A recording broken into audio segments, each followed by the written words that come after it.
नमस्कार दोस्तों, स्वागत है पंचशील एजुकेशन एकेडमी के लर्निंग प्लेटफॉर्म में। आज हमारी क्लास रहेगी पुलिस का मॉक टेस्ट रहेगा, हमारा क्लास नंबर 9 रहेगी हमारी। लेकिन इसके साथ ही एकेडमी के माध्यम से हमारे यहाँ पर एक बैच चला हुआ है टीएसटी कमीशन का। जैसे कि आपको पता है कि टीएसटी कमीशन निकल चुका है और आजकल इसके फॉर्म भी भरे जा रहे हैं। और एक गुड न्यूज है उन बच्चों के लिए जिसमें जिनकी एज कंप्लीट हो रही थी। सरकार के द्वारा एक और नोटिफिकेशन निकाली गई है जिसमें बोला गया है कि जो टीएसटी कमीशन ने जो एज रखे थे 45 साल तक, उसको भरने के लिए एज 2 साल की छूट दी गई है। अब लगभग 47 साल तक जो भी कैंडिडेट है वो सारे टीएसटी कमीशन भर सकते हैं। तो ये उनके लिए अच्छी न्यूज है जो कई साल से एग्जाम तैयारी कर रहे थे लेकिन किसी कारण उसमें एज हो गई थी। उनके लिए गोल्डन मौका इस बार। तो जो भी इसमें एग्जाम तैयारी कर रहे हैं वो ईमानदार से करिए और बहुत ही जल्दी कमीशन हो जाएगा।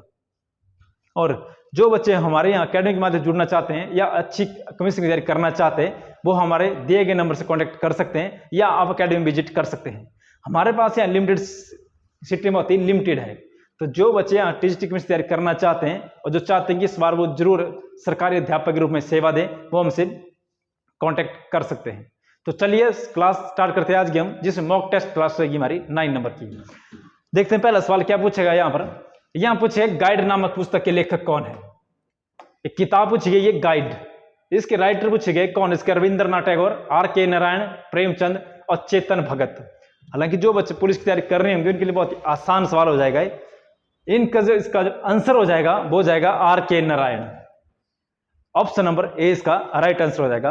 किताब है यहाँ गाइड। देखते हैं अगले सवाल क्या पूछा गया यहाँ पर। इसमें बोला गया है मधुशाला किस कवि की रचना है। एक किताब समझे कि इसमें रचना है, नाम इसका मधुशाला। ऑप्शन है इसमें सूर्यकांत त्रिपाठी निराला। देखो किताब पूछ गई मधुशाला और ऑप्शन है सूर्यकांत त्रिपाठी निराला।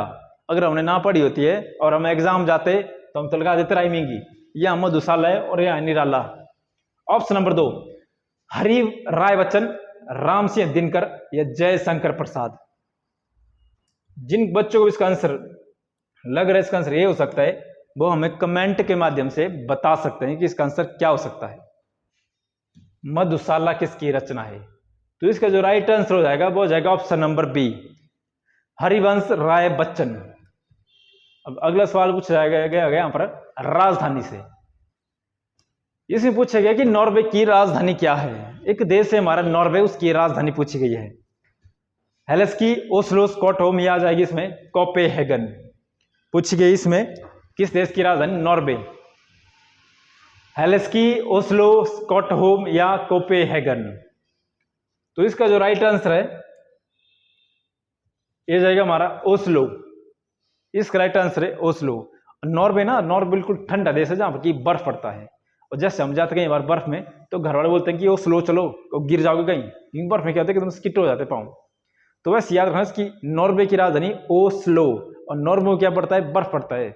बोलते ना वो नाम बोल चालू हम कि ओस्लो चलो, तो वैसे याद रखना इसकी नॉर्वे की राजधानी है ओस्लो। लेकिन मुझे बताना आपने कमेंट के माध्यम से कोपेनहेगन किसकी राजधानी है। इसमें लिखे गए कोपेनहेगन किसकी राजधानी है। ये आंसर मुझे बताना कि कोपेनहेगन किसकी राजधानी है। देखते हैं अगला सवाल इसमें क्या पूछा गया है। पूछा गया पेनिसिलिन की खोज किसने की है। एक इसमें साइंस से क्वेश्चन पूछा गया कि पेनिसिलिन की खोज किसने की है। ऑप्शन इसमें अलेक्जेंडर फ्लेमिंग या जाएगा लुइस पास्चर या जाएगा चार्ल्स डार्विन या जाएगा हमारा रॉबर्ट कोच। पूछ गए पेनिसिलिन की खोज किसके द्वारा की गई थी। इसका जो राइट आंसर हो जाएगा option number A, Alexander Fleming के द्वारा पेनिसिलिन की खोज की गई थी। अब देखते हैं अगला सवाल क्या पूछा गया यहां पर। तुजु पास या तुजु दर्रा भारत के किस राज्य को किस राज्य के साथ है, किस देश के साथ जोड़ता है। हालांकि फिलहाल इतना पूछा गया है कि तुजु दर्रा भारत के किस राज्य में है। मणिपुर, मिजोरम, अरुणाचल प्रदेश या सिक्किम। तो जिनको इसका आंसर आ रहा है वो हमको बता सकता है कि तुजु दर्रा भारत के किस राज्य में स्थित है। इसका जो राइट आंसर हो जाएगा हमारा वो जाएगा हमारा मणिपुर। मणिपुर में हमारा तुजु दर्रा। अगला सवाल क्या पूछा गया यहां पर। निम्नलिखित में से किस राज्य में तमाशा नृत्य होता है? पूछे गए इसमें तमाशा नृत्य भारत के किस राज्य में होता है? गुजरात, महाराष्ट्र, राजस्थान और असम। पूछे गए यहां पर तमाशा नृत्य क्या होता है? तमाशा। तो इसका जो राइट आंसर हो जाएगा हमारा महाराष्ट्र। तो कितना आंसर है यहां से? तमाशा। महाराष्ट्र में कौन सा नृत्य होता है हमारा? तमाशा नृत्य। अगला सवाल देखते हैं क्या पूछा गया यहां पर। सुशासन दिवस कब मनाया जाता है? हालांकि इसमें दिए गए तारीख भी दे दी गई है, लेकिन आपको याद होना चाहिए सुशासन दिवस हर साल कब मनाया जाता है हमारा? 25 दिसंबर को सुशासन दिवस। सवाल इसमें एक पूछा गया है कि यह किसकी याद में मनाया जाता है? अटल बिहारी वाजपेयी, पीवी नरसिम्हा राव, जवाहरलाल नेहरू या राजीव गांधी? या राजीव गांधी। सवाल पूछा गया है इसमें सुशासन दिवस जो कि हर साल 25 दिसंबर को मनाया जाता है, किसकी याद में मनाया जाता है?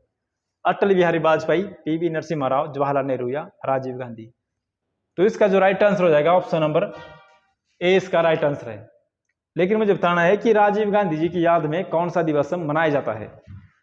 राजीव गांधी जो कि भारत के सबसे युवा प्रधानमंत्री हैं, इनकी याद में कौन सा दिवस हर साल मनाया जाता है? देखते हैं अगला सवाल इसमें क्या पूछा गया है। विश्व जैव विविधता दिवस कब मनाया जाता है? और बहुत ही इंपॉर्टेंट सवाल है हमारा, इंपॉर्टेंट डे से अगर सवाल आएगा तो बड़ी सवाल है यहां से। विश्व जैव विविधता दिवस कब मनाया जाता है? 22 मार्च, 22 मई, 23 जून या 16 अप्रैल को? तो इसका आंसर मुझे लगभग सब बच्चों को बताना है कि इसका आंसर क्या हो सकता है। विश्व जैव विविधता दिवस, हालांकि कुछ उसका आ रहा होगा, बहुत ही आसान सवाल इसका जो आंसर है वो जाएगा 22 मई। 22 मई तो कितना आसान है यहां पर देखो, 22 मार्च में मनाया जाता जल दिवस और 22 अप्रैल को पृथ्वी दिवस और अगले महीने 22 को विश्व जैव विविधता दिवस मनाया जाता है। विश्व जैव विविधता दिवस। अब ना मैं एक समस्या अभी कन्फ्यूज है। क्या कन्फ्यूज है इसमें कि हम कहाँ से पढ़े, नोट्स क्या रहेंगे हमारे, किस जगह से पढ़े, या और कोई बेहतरीन एकेडमी कौन मिलेगी? आपको जब भी एग्जाम की तैयारी करनी होगी आपको पहले तो अपना मन स्टेबल करना होगा। और इस बार जो कमीशन निकला है ये समझ ले कि बहुत ही सुनहरा मौका है। अगर कमीशन आए ना आए, इस कमीशन में 100% देना आपने इस कमीशन के लिए। अभी कई बच्चे ऐसे देख रहे हैं 2 दिन आते हैं, 3 दिन आते हैं, अलग अलग एकेडमी में जा रहे हैं, डेमो ले रहे हैं सर। अब जो बच्चा पढ़ रहा है उसको क्या जरूरत है डेमो की? और 2 दिन तो कोई भी एकेडमी आपको बहुत अच्छा पढ़ा भी लेगी, उसके बाद फिर डेमो के चक्कर में पढ़ रहेंगे तो महीना से निकल जाएगा और लगभग बहुत जल्दी एग्जाम हो जाएगा। 20-22 तो क्या, लेकिन 40-60 दिन के आसपास एग्जाम आपको देखने को मिल सकता है, इसके बाद तुरंत हो सकता है एग्जाम में। तो समय इतना है नहीं, तो जो बच्चे एग्जाम की तैयारी कर रहे हैं वो इसकी तैयारी अच्छे से लग जाएं। और कोई अगर कोई समस्या आ रही है इसके रिगार्डिंग, कोई भी समस्या आ रही है, जैसे सिलेबस क्या रहेगा, पैटर्न क्या रहेगा, आप हमसे कॉन्टैक्ट कर सकते हैं। या जो बच्चे सोच रहे हैं कि हम इसके एग्जाम की तैयारी कहाँ से करें, आप हमारे एकेडमी में एक बार जरूर आए। हमारे यहाँ पर क्या है, सीटें बहुत लिमिटेड है, बाद में सीटें फुल हो जाएगी तो फिर उसके बाद हम सीधे ही बैच कंटिन्यू कर देंगे फिर उसके बाद। तो जो सोच रहे हैं अभी कि एग्जाम की तैयारी क्या करें या कहाँ से करें, अगर कोई और डाउट है आपको सिलेबस के रिगार्डिंग, नेगेटिव मार्किंग होगी कि नहीं होगी, पेपर 1 होगा, पेपर 2 होगा, CTVT होगा या ऑफलाइन होगा, जो भी इंक्वायरी होगी आप हमसे पूछ सकते हैं या अकेडमी में आ सकते हैं। तो देखते हैं अगला सवाल क्या पूछा गया यहाँ पर। राष्ट्रीय हथकरघा दिवस कब मनाया जाता है? और बहुत ही बेहतरीन क्वेश्चन है यहाँ पर, राष्ट्रीय हथकरघा दिवस कब मनाया जाता है? 7 जून, 17 जुलाई, 7 अगस्त या 17 सितंबर को? पूछ गए हथकरघा दिवस। भारत सरकार क्या करते हैं ना, जो हमारे कुटीर उद्योग है उनको बढ़ावा देने के लिए एक इसको त्योहार को बड़े बेहतरीन ढंग से हर साल इसको सेलिब्रेट किया जाता है, हथकरघा दिवस, जिसमें हमारे कुटीर उद्योग हो जाते हैं, टोकरी बुनना जाएगा, अलग अलग उद्योग आएंगे, जैसे स्वेटर बुनो भी हमारे कुटीर उद्योग है। ऐसे उद्योग की बढ़ावा देने के लिए एक दिवस मनाया जाता है, राष्ट्रीय हथकरघा दिवस। तो इसका जो राइट आंसर हो जाएगा हमारा 7 अगस्त को, राष्ट्रीय हथकरघा दिवस। देखते हैं अगला सवाल क्या पूछा गया यहाँ से। मेरी कहानी एक आत्मकथा है, ये किसके द्वारा लिखी गई है? सुभाष चंद्र बोस, सरदार वल्लभ भाई पटेल, महात्मा गांधी या जवाहरलाल नेहरू के द्वारा? तो इसका जो राइट आंसर हो जाएगा माई स्टोरी, इसका आंसर हो जाएगा Mahatma Gandhi. Option number C इसका राइट आंसर है। देखते हैं अगला सवाल क्या पूछा गया यहाँ पर। एक बहुत ही बेहतरीन किताब पूछी है यहाँ पर, विवादग्रस्त उपन्यास लज्जा। एक किताब आई थी हमारे यहाँ पर, जैसे किताब निकली थी बहुत सारे वाद विवाद इस किताब में चल पड़े थे हमारे, कोई इसके फेवर में बोल रहे थे, कोई इसके खिलाफ बोल रहे थे। तो किताब का नाम पूछा गया था लज्जा की लेखिका कौन है।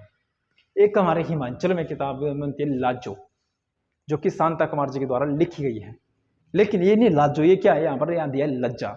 राइट आंसर के शोभा डे, अरुंधति राय, किरण बेदी या सलीमा नसरीन, तस्लीमा नसरीन। तो इसका जो राइट आंसर हो जाएगा, राइट आंसर बताना इसका क्या हो जाएगा, विवादग्रस्त अरुंधति राय, किरण बेदिया, तस्लीमा नसरीन। राइट आंसर इसका ऑप्शन नंबर डी, नसरीन। अगला पूछेगा यहाँ पर सवाल, why I am a Hindu पुस्तक के लेखक कौन है। अमीश त्रिपाठी, जूर्य दत्ता, चेतन भगत या Shashi Tharoor. Why I am Hindu. तो इसका जो राइट आंसर है वो हो जाएगा हमारा ऑप्शन नंबर डी। देखो ना, जो नई नई जो राजनीति में जो राजनीति संबंधी किताबें हमारी, जो इनको आजकल प्रमोशन की जा रही किताबों की, और जो करंट की किताबें चली हुई आजकल, हर महीने ना, हर महीने कम से कम आपको 15 से 20 किताब मिल जाएगी। नहीं एक तो एक बहुत पुरानी किताब, जैसे बीजक किसकी रचना है, अर्थशास्त्र किसकी है, ये राष्ट्रगणित किसकी है, ऐसी किताबें। लेकिन एक आ जाएगी नई किताब आपको लेटेस्ट, उनको भी आपको देखना पड़ेगा। इसका ऑप्शन है हमारा ऑप्शन नंबर डी। अगला सवाल पूछेगा यहाँ पर, भारत के किस बंदरगाह को भारत का प्रवेश द्वार कहा जाता है। भारत के किस बंदरगाह को भारत का प्रवेश द्वार कहा जाता है। लगभग भारत के जो बंदरगाह है वो लगभग हमारे 13 बंदरगाह है, इस कोने कोने भारत के 13 बंदरगाह है। इसमें एक बंदरगाह पूछेगी, भारत का प्रवेश द्वार किस बंदरगाह को कहा जाता है। और यहीं से क्वेश्चन आएगा कि गेट वे ऑफ इंडिया कहाँ है। देखो ना, इंडिया गेट आ जाएगा हमारा दिल्ली में। तो जो गेट वे ऑफ इंडिया बता सकता है वो इसका आंसर भी आसानी से बता सकता है। गेट वे ऑफ इंडिया हमारा मुंबई में, तो इसका आंसर हो जाएगा हमारा मुंबई में। किस बंदरगाह को भारत का प्रवेश द्वार कहा जाएगा, वो जाएगा हमारा मुंबई बंदरगाह को भारत का प्रवेश द्वार। देखते हैं अगला सवाल क्या पूछेगा यहाँ पर, पर्वतों की रानी किसे कहा जाता है। पर्वतों की रानी किसे कहा जाता है। ऐसा कौन सा पर्वत है जिसको पर्वतों की रानी कहा जाता है। मैक्स बच्चे के समय मुझे पता है कि अक्सर बच्चों के मन में ये चीज आ रही है मसूरी, लेकिन मसूरी इसका आंसर नहीं है। मसूरी इसका आंसर नहीं है। अब क्यों नहीं इसका आंसर, ये बताना मैंने यहाँ पर। ये जो मसूरी है इसको होते हैं पहाड़ों की रानी, इसको होते हैं पहाड़ों की रानी।